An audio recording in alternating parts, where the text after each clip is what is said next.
Yo, how you doing? It's Matt Lunshine, Foxtrot Aviation Services, floor care technician specialist.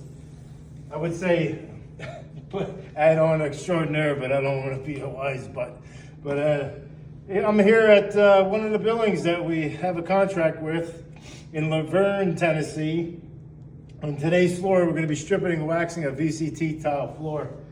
So step one is you want to make sure the area is cautioned off, taped off, just make it safe, wet floor signs out, and make sure everybody's exited the building for the night. Then you grab your dust mop, and you get all the dust and dirt off the floor, and get it prepped to lay the stripper down. Get back at you. Okay, now we're gonna set up the stripper bucket. As you can see, I have like a quarter bucket of water. I'm gonna give it a 10 count. 1, 2, 3, 4, 5, 6, 7, 8, 9, 10. So that's basically 4 to 1. 4 parts water, 1 part stripper. And then you wanna test it by just doing a simple 5 by 5 or 10 by 10 area of the floor and wait 10-15 minutes and see how it eats up the wax. And then you could adjust from there. You can add or subtract, or you could add more water to it to dilute it more. So you want to do a small area like this, let it sit for 5 or 10 minutes.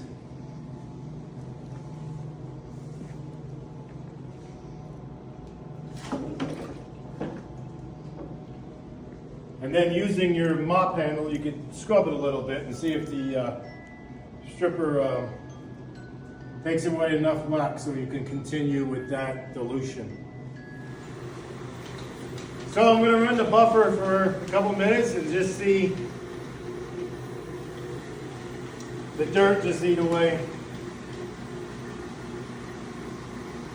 Yeah, it seems like the 4 to 1 ratio for this floor is a break room floor is going to work.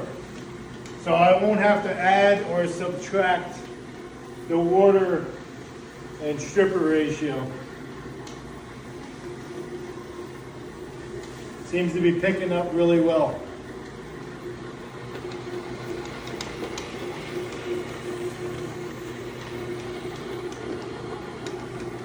So I go north and south, I go east and west.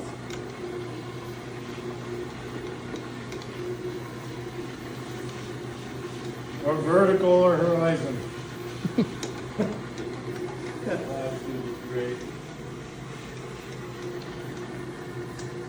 And then I'll pick up what I just stripped.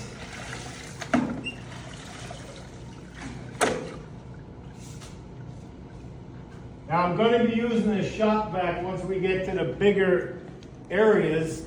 So it'll go so much faster. But there's your cleaner floor.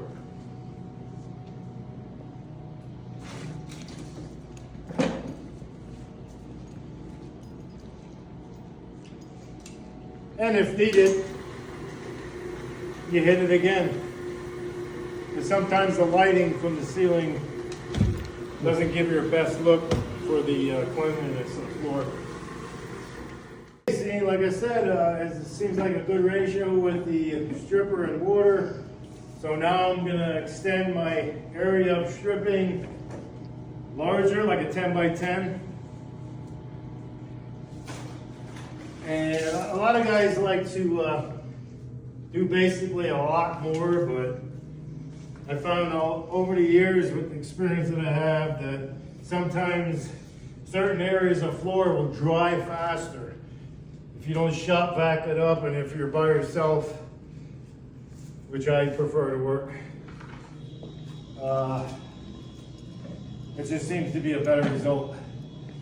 So I did the 10 by 10 now with the stripper, the whole entire area, and I'll wait another 5 minutes and then come back and run the buffer and then pick it up with the shop vac. Okay. Okay, you want to make sure the cord is out of the way. I like to throw it over my shoulder.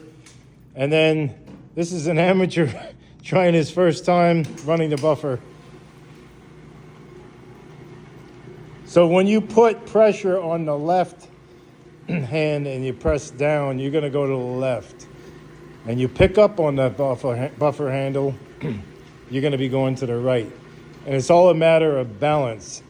You see how Dan here is struggling a little bit because he's just started, but he's doing really well, a lot better than some of the people I've seen start as a startup and running the buffer for the first time, and you end up smashing a big hole through the wall and taking out cove base and stuff. Well, there you have it. Anybody can do it. It just takes a little timing and practice.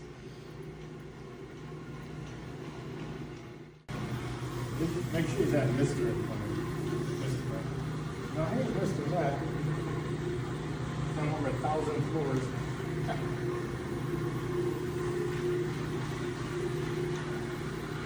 And here's the pro. One-handed, he thinks he's a cool kid. No hand. All right. I added some water just to keep it wet. You want to keep the floor wet. If you let it dry up, just asking for more trouble. You're going to have to add more stripper and do it over again. So keep it wet. Although most of the wax is up, so you keep it wet, you hit it again. Sometimes I hit areas 3 or 4 times. Now, when I'm done with this area here, I'm going to shop back it up. Another little tidbit is to, when you're mopping up the final mop before you set it up to wax, if you feel your pickup mop dragging a little bit, then there's like a little bit of wax left and you may want to hit it with the buffer. But for this training video, we're gonna forget about that, because once you have 4 or 5 coats of wax on and it shines like glass, that shouldn't show up.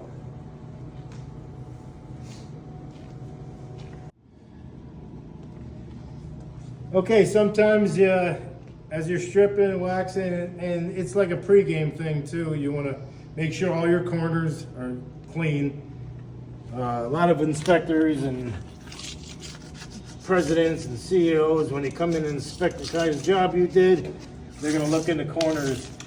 And in the Army, they used to put pennies in the corners so they know that when they come by, see if you move that penny and clean there. So I take a 4-inch blade and I clean the corners real good. And then you're good to go. Then you can strip it, buff it, whatever you want to do, and get it clean before you wax. You also find in cafeterias, break rooms, the tables and chairs are going to leave marks if they're not moved. So here's a rust mark, probably from the chairs that they use.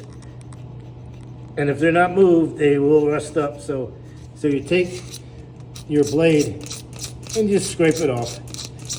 And just add a little more stripper to strengthen it up. And then run the buffer over it. It'll be perfectly clean.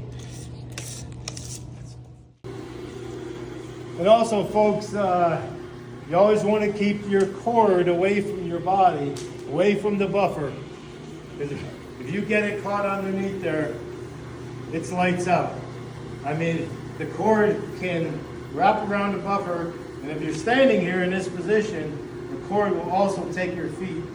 And over the years, I've seen a couple people do it, and yeah, it's not fun. You will go flying. But in my case, sometimes, you know, from my experience, I kick it with my foot, and it's everybody cut loose, foot loose.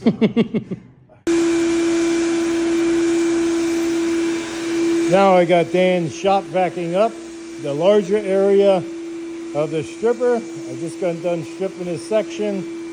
As I said, I like doing it in sections. I don't like putting stripper on the whole floor